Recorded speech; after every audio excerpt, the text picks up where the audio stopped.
I signed the papers on a Tuesday. That detail matters, because Tuesdays were always quiet.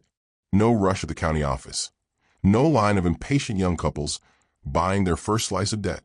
Just the hum of fluorescent lights, the smell of old paper, and a woman behind the counter who chewed gum like she had a personal grudge against it.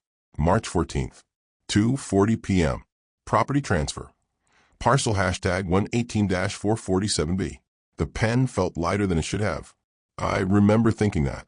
How strange it was that a house I had spent 36 years paying for, fixing, repainting, insulating, re-roofing, arguing about, loving, could be reduced to 3 signatures and a stamp. Congratulations, the clerk said, without looking up. All set. Congratulations. As if I'd won something.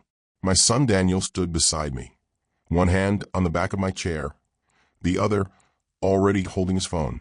He smelled faintly of expensive cologne and coffee he didn't finish. His wife, Laura, waited near the door, scrolling, tapping, nodding to herself. She didn't come closer. You sure about this, Dad? Daniel asked, in the tone people use when they already know the answer they want. I nodded. It's just on paper. You said it yourself. Easier for taxes. Estate planning. That's right, Laura said, finally looking up. She smiled the way you smile at a cashier, not a person. This way everything's streamlined. Streamlined. Another word that sounded good until you held it too long. The house was worth $780,000 at the time. The mortgage had been gone since 2011. I still had the letter, paid in full, tucked into a folder with receipts for furnace repairs and the kitchen remodel my wife never got to see finished. Ellen would have hated this. She died 3 years earlier on a Friday morning, with the radio still playing in the kitchen. After that, the house got louder in its silence. Every creak meant something. Every room waited. Daniel started coming by more often after the funeral. At first with casseroles, then with advice. Dad, the stairs aren't safe. Dad, you shouldn't be doing yard work yourself. Dad, have you thought about the future? The future apparently needed my name removed. You could still live there, of course, Daniel said, as we walked to the parking lot. Nothing changes. That was the line. Nothing changes. I drove home alone, took the long way through Maple Street, past the bakery Ellen loved. I bought a loaf of rye bread I didn't need, just to smell something familiar. At home, I made tea in the chipped blue mug, the one with a cracked handle, and sat at the kitchen table, staring at the sunlight on the floor. The house looked the same. That should have warned me. The first thing that changed was the mail. Bank statements stopped arriving. Paperless is easier, Dad, Daniel said when I asked. I'll forward anything important. Then the internet bill. Then the property tax notice. The one I had paid every November for decades, suddenly addressed to him. I noticed the lock on the back door had been replaced sometime in April. It was sticking, Laura said when I mentioned it. Safety issue. She said it lightly, but she didn't give me a key. By May, Daniel had moved his office into the spare bedroom. By June, Laura had repainted the living room, gray, flat modern, right over Ellen's warm cream walls. They were dated, she said. I started feeling like a guest in my own memories. The first transfer request came on June 18th. Dad, can you send $12,000? Daniel asked over the phone. Just temporarily. The bank needs to see liquidity for the refinance. What refinance? Our mortgage, he said, as if I'd forgotten something obvious. Rates are changing. I sent the money. June 18th, 9:12 a.m. $12,000. Then another one. July 3rd, $8,500. Legal fees. August brought plane tickets. $14,200 for Laura's parents. Family emergency. Each time, there was an explanation. Each explanation came faster, thinner, more irritated. By September, I stopped asking. The day I realized something was wrong wasn't dramatic. It was a Thursday morning. I came back from the grocery store, 2 bags, one with soup, one with apples.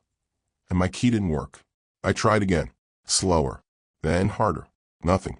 I stood there on my own porch, listening to the quiet click of a lock I'd paid for installed and no longer owned.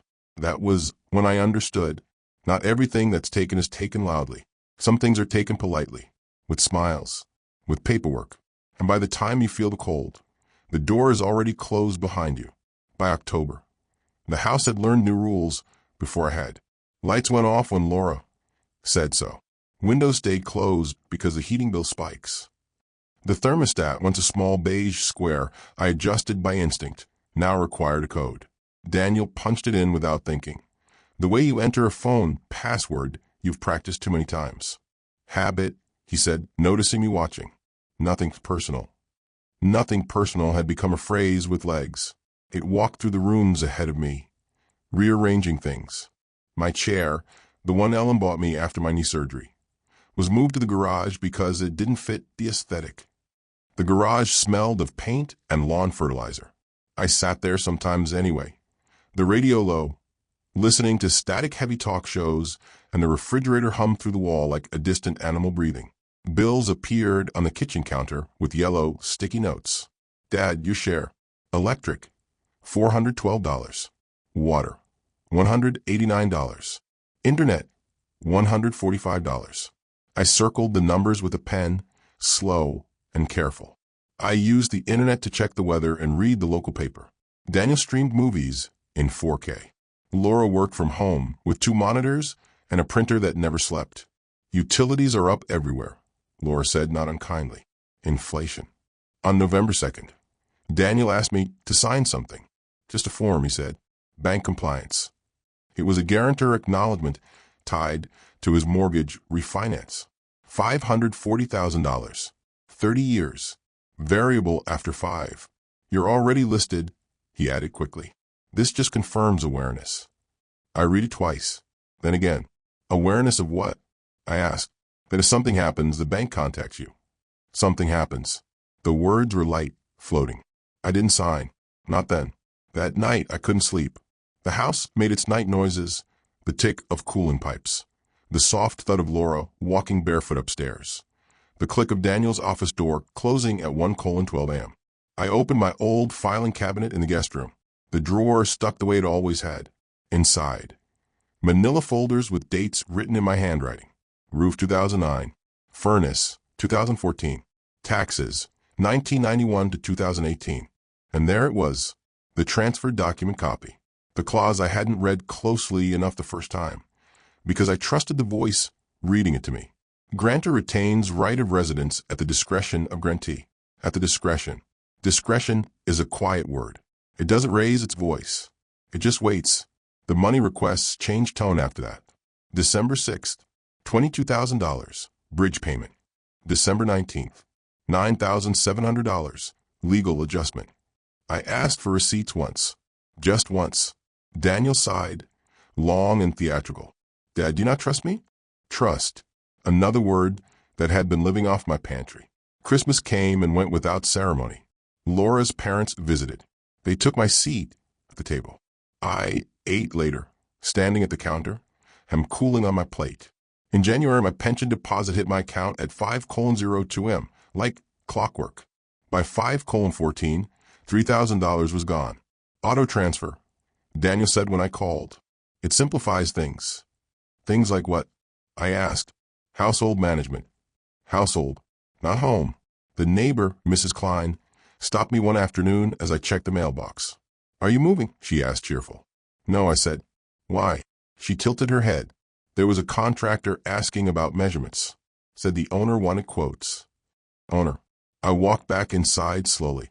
Laura was on a video call, smiling with her teeth. Daniel's office door was closed. I stood in the hallway and listened to my own blood in my ears. That night, I tried my key in the front door twice before it opened. It felt different, tighter, new. The lock had been changed again. Security upgrade, Laura said later. You really should let us know when you go out. For safety. For whose? On February 11th, the bank called. Mr. Harris? The woman asked, bright and efficient. We're calling to confirm your acknowledgement as guarantor on the Westfield refinance. I didn't sign, I said. A pause. Keyboard sounds. We have a scanned copy dated December 7th. December 7th. I had been at the clinic that day, waiting 4 hours for a blood test. Email it to me, I said. When I arrived, my name was there. My handwriting was there, but the pressure was wrong. The slant off. A practiced imitation. I sat at the kitchen table, the gray walls closing in, and laughed once. A short sound. Dry. They weren't borrowing anymore. They were replacing me. The realization didn't come with shouting or tears. It came with a list. Dates. Amounts. Locks. Words that had changed meaning. That night, I packed a small bag and left it by the door. Not to run. Just to remind myself that doors still opened. If you believe older voices still matter, support this channel with a like and a subscription. The lock finished the sentence they had been writing for months. It happened on a Monday, which felt appropriate, bureaucratic, efficient, the kind of day that doesn't apologize. February 20th, 8:17 a.m. I remember the time because I checked my watch twice, convinced I was early for something I'd misunderstood. I'd gone out for a walk 3 blocks down, 1 block back. Cold air, clean enough to wake the joints. When I returned, the front door didn't recognize me. My key slid in, stopped, wouldn't turn. I pulled it out, looked at it like it had personally offended me. Then tried again. Slower, careful, the way you try with something fragile. Nothing. I knocked once. Then again. No answer. Through the window, I could see the hallway light was on. My coat, hung on the hook by the door. Ellen's umbrella leaned where it always had. I knocked harder. Laura opened the door, just enough to keep the chain engaged. She was already dressed for the day, hair neat, coffee mug in hand. "Oh," she said, "you're back." "I live here," I said. Her smile thinned. "Daniel's on call." So this isn't a good time." I looked at the chain, then at her. "Why doesn't my key work?" She sighed, as if I'd asked why water was wet. "We changed the locks. You didn't tell me. We talked about safety. You didn't give me a key." Another sigh. "Longer this time." This is exactly the kind of escalation we were trying to avoid. Escalation. "Laura," I said, and my voice surprised me by staying level. "Step back and open the door." She didn't. "Daniel," I called out, raising my voice for the first time. "Daniel, get out here." Movement behind her. Footsteps. A pause. Then Daniel appeared. Phone still in his hand. Bluetooth light blinking. "What's going on?" he asked, already tired. "I can't get into my house," I said. "Our house," Laura corrected quietly. Daniel closed his eyes for half a second. "Dad, we discussed boundaries." "No," I said. "You discussed them." I listened. "Look," he said, lowering his voice. "This situation has become unstable." "Unstable how?" "You're confused. You forget things. You get emotional." I laughed then. I couldn't stop it. It came out sharp and ugly. "I remember every transfer," I said. "Every dollar. Every date." Laura's jaw tightened. "See? This is what I mean." Daniel rubbed his face. "We think it's best if you stay elsewhere for a bit." "For a bit?" I repeated. "Where?" "There's a short-term facility," Laura said smoothly. "Nice place. Supervised." The word landed between us like an object. "I'm not going to a home," I said. "No one said home," Daniel replied too quickly. I reached for the chain. Laura stepped back at last, but not to let me in. To close the door. It shut softly. Precisely. I stood on the porch, hands in my pockets, watching my breath fog the glass. Inside, I heard the deadbolt turn. Then the second one. Click. Click. I sat down on the step. The wood was cold through my coat. Mrs. Klein's curtains twitched across the street. 10 minutes passed. Maybe 15. I called Daniel. Straight to voicemail. I called again. Then, Laura. Nothing. At 8:41 a.m., I called the police. I told them exactly what I was doing. I'm locked out of my residence. They arrived fast. 2 officers. Young. Polite. Careful with their words. "Sir," one said after speaking with Daniel inside, "the property is legally owned by your son." "I know," I said, "and he's asked that you not enter without permission." "I know." They looked at each other. The older one shifted his weight. "Do you have proof of residency?" I handed him my driver's license. The address was right there. "My address." He nodded. "That helps." Inside, Laura's voice carried through the door. Calm. Controlled. "He's been declining," she said. "We're worried." The officers came back out. "This is a civil matter," the younger one said, apologetic. "We can't force entry." "So what do I do?" I asked. They didn't answer that directly. I packed nothing, because I wasn't allowed to. Laura brought out a small suitcase instead. when I didn't recognize. Clothes, she said. Your medications? She didn't meet my eyes. Daniel stood behind her, arms crossed. He looked relieved, like something difficult had finally resolved itself. We'll talk later, he said, once things calm down. I took a suitcase. It was lighter than my grocery bag usually was. As I walked down the steps, I noticed the new lock gleaming in the sun. Brushed steel. Expensive. At the curb, I stopped and turned back. That house, I said, was my life. Daniel nodded. And now it's ours. I didn't argue. Some truths don't need a response. They need time. I walked away without looking back again. Not because it didn't hurt, but because I had finally learned what they'd been doing all along. They hadn't locked me out of a house. They had locked themselves into a story they didn't understand yet. And stories, unlike doors, have a way of reopening. From the inside, paper is patient. That was the first thing Martin Feldman said to me. Stirring his coffee without sugar, watching the cream dissolve like something giving up. We sat in a narrow office above a dry cleaner on 9th Avenue. The smell of starch and burnt dust drifted through the vents. The chairs were mismatched. The walls were bare except for a framed certificate from 1986 and a calendar that still showed January. You'd be surprised how much paper remembers, he added. I had found Martin through a quiet referral. Good with family messes. The woman on the phone had said. Doesn't flinch. I laid everything out on his desk. Folders, statements, printouts, dates written in pencil. I hadn't planned it. I just kept going over the years. Habit from a life where forgetting things cost money. He didn't interrupt. He didn't rush. When I finished, he leaned back and exhaled through his nose. They didn't just push you out, he said. They rushed. That was the first good sentence I'd heard in months. The transfer, he continued, tapping the copy I'd brought, was conditional. Sloppy language, but it matters. At the discretion of the grantee isn't a blank check when the grantor's financial participation continues. What does that mean in English? I asked. It means they can't take your money, your guarantees, your pension, and then declare you a guest. He slid the paper back to me. They wanted control without responsibility. That sounded familiar. We worked quietly for 3 weeks.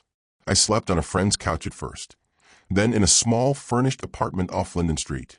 Beige walls, a bed that squeaked, a microwave that smelled like popcorn no matter what you put in it. I bought my own groceries again, labeled them with a marker out of old instinct. Ate soup straight from a pot. Slept better than I had in months. Every morning at 7:30, I made coffee and opened my notebook. Not a diary, a ledger. Martin requested copies from a bank, from the county, from the mortgage servicer. The forgery came back confirmed on March 8th. Pressure, mismatch. The examiner said over the phone. Likely traced. Daniel had signed my name. That single act cracked everything else open. The refinance depended on my guarantor status.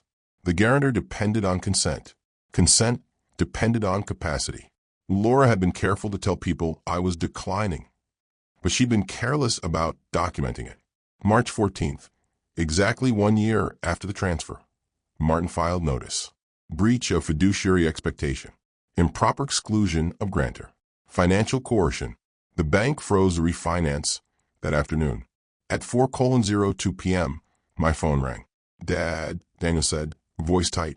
What did you do? I looked at the clock, noted the time. I read, I said. This is serious, he snapped. You're jeopardizing our mortgage. I repeated. Laura took the phone. Her voice was calm, but I could hear something underneath it now.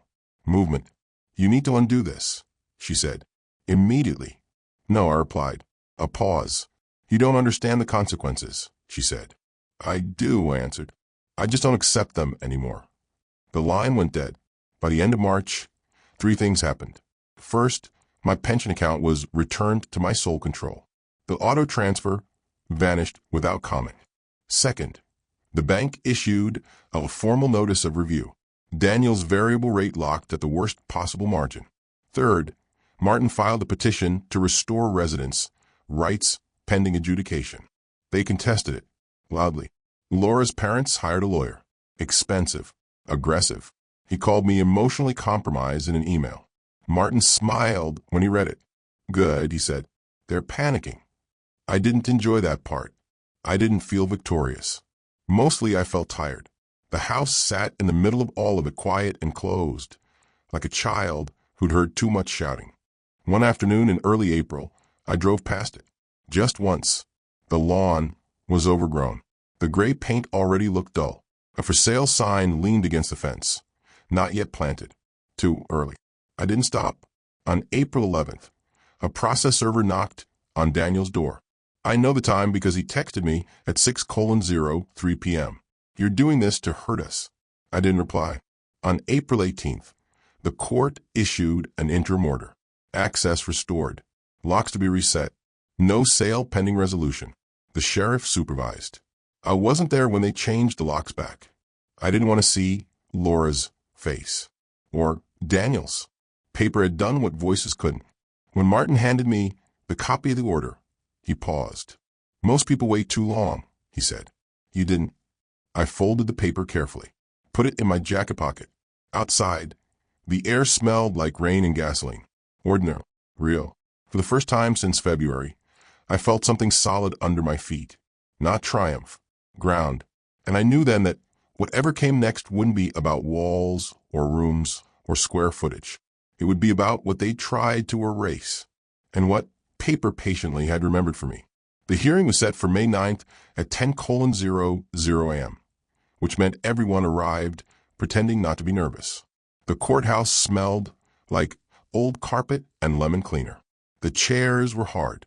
The clock on the wall ticked too loudly, as if it wanted attention. I sat with my hands folded, jacket buttoned, a thin folder on my lap that weighed more than it should have. Daniel sat 3 rows ahead of me. Laura beside him. She wore a navy blazer and the kind of expression people practice in mirrors. Calm, reasonable, injured. She didn't turn around. When the clerk called the case, Daniel finally looked back. Just once. There was irritation in his eyes. And something else. Fear badly hidden. The judge was a woman in her late 50s. Gray hair pulled tight. Glasses low on her nose. She didn't waste time on pleasantries. Let's begin with the money, she said. Martin stood. He spoke slowly, methodically, like a man laying bricks. He walked through the transfers, the dates, the amounts. $12,000 June 18th, $8,500 July 3rd, $22,000 December 6th, $9,700 December 19th. He described the pension diversion, the forged signature, the lockout. When he mentioned the chain on the door, I heard a murmur behind me. Laura's lawyer objected often, loudly. The judge overruled quietly. Then it was Daniel's turn to speak. He stood too fast, cleared his throat. My father has been confused for some time, he said. We were acting in his best interest.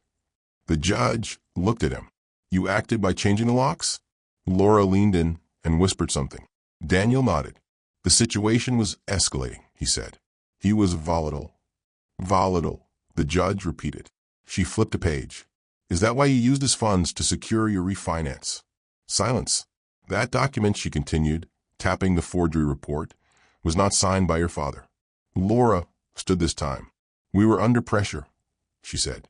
Financial pressure. Emotional pressure. The judge's eyes lifted. Sharp now. Mrs. Harris, she said, pressure does not authorize theft. The word hung there. The hearing lasted less than 90 minutes. By the end, Daniel's face had gone gray. Laura's composure cracked just once, her hand shaking as she reached for her bag. The ruling was interim but devastating. Residence, rights affirmed. Exclusive, financial control returned. Guarantor obligations, void, pending trial. And then the sentence that finally shifted the room. Any attempt to sell, refinance, or encumber the property will constitute contempt. I didn't smile. Outside, the sun was too bright, the steps too steep. Daniel followed me down. Dad, he said. Wait. I stopped. People were passing. Clerks. Lawyers. A woman eating a muffin out of a paper bag. This didn't have to be public, he said. I looked at him. Really looked. You locked me out in front of the neighbors, I said. You called the police on me. That was different. No, I said. It wasn't. Laura stood a few steps behind him. Her jaw was tight, her eyes sharp. You're ruining us, she said. I nodded slowly. No, I'm interrupting you. They didn't understand that difference. Not yet. The bank understood it very clearly. 2 days later, Daniel's mortgage servicer issued a notice of default review. The refinance collapsed. The variable rate adjusted upward. Hard. The for sale sign disappeared from the yard. Contractors stopped calling. On May 18th, I received an email forwarded by Martin. Notice of loan reassessment, urgent. Daniel called that night at 9:47 p.m. Dad, he said, voice unsteady, we need to talk. We already did, I replied. No, he said, we need to fix this. Fix? You can stop this, Laura said in the background. You still have time. I thought of the porch, the chain, the suitcase that wasn't mine. I already stopped it, I said. You're just feeling it now. There was shouting then, accusations, a word I hadn't heard before, vindictive. I waited for them to finish. When you're done, I said, put everything in writing. I hung up. On May 27th, the court issued the next order. The property was placed into supervised disposition, not sold, returned. The deed transfer was reversed, pending final judgment. Daniel didn't come to the house after that. Laura did once, to collect personal items. Supervised. She didn't speak to me. I stood in the kitchen while the sheriff watched, listening to drawers open and close. The gray walls looked tired. When the door closed behind her, the house exhaled. That night, I sat alone at the table with a cup of tea, the blue mug, still chipped. For the first time in months, the silence felt earned. Justice didn't arrive with thunder or apologies. It arrived with paperwork, deadlines, and the sound of locks being turned the right way. And somewhere between the court steps and my own kitchen, I understood the truth I'd been circling all along. They thought power lived in ownership. They forgot it lives in consequence. The house did not welcome me back. It simply allowed me to return. That difference mattered. I unlocked the front door on June 3rd at 9:06 a.m. The locksmith had done clean work. New cylinder, new keys, 4 of them, heavy and honest in my palm. The old deadbolt lay on the kitchen counter in a plastic bag, like a retired organ. Nothing inside was where I'd left it. The furniture had been rearranged to suit someone else's habits. The walls were still gray. The air smelled faintly of lemon cleaner and something sharper. Resentment, maybe, or just unfamiliar detergent. I walked room to room slowly, like a guest who didn't want to be rude. In the spare bedroom, Daniel's desk was gone. The floor beneath it was lighter, a square of original wood that hadn't seen daylight in years. In the living room, Ellen's lamp stood crooked. Its cord kinked where someone had wrapped it too tightly. I straightened it, unplugged it, plugged it back in. Small acts. Necessary ones. The court finalized the reversal on June 21st. The language was dense, but the meaning was simple enough. The house was mine again, fully, unambiguously. No discretion clauses, no share control, no streamlining. Martin called me that afternoon. You're clear, he said. They can appeal, but they won't. Why not? I asked. Because appeals cost money, he said, and leverage. Daniel didn't have much of either left. The bank foreclosed on the refinance attempt quietly. Laura's parents stopped returning calls. Daniel took a job in another city. Contract work, month to month. They moved into a rental with beige walls and a mailbox that wasn't theirs. I heard all of this secondhand. They didn't call me again. I spent the first week undoing things. I repainted the living room myself. Cream, not the exact shade Ellen had chosen, but close enough to feel like a conversation instead of an argument. I rehung the pictures, replaced the thermostat with the old beige one I'd kept in a drawer. It worked just fine. On July 4th, I grilled one steak, medium rare, ate it at the table, not the counter. The radio played static-heavy baseball commentary. Fireworks popped somewhere distant, like punctuation I didn't need. I thought about what I'd lost. Not money, not really. That came back mostly in numbers and accounts and letters with seals. What I'd lost was time.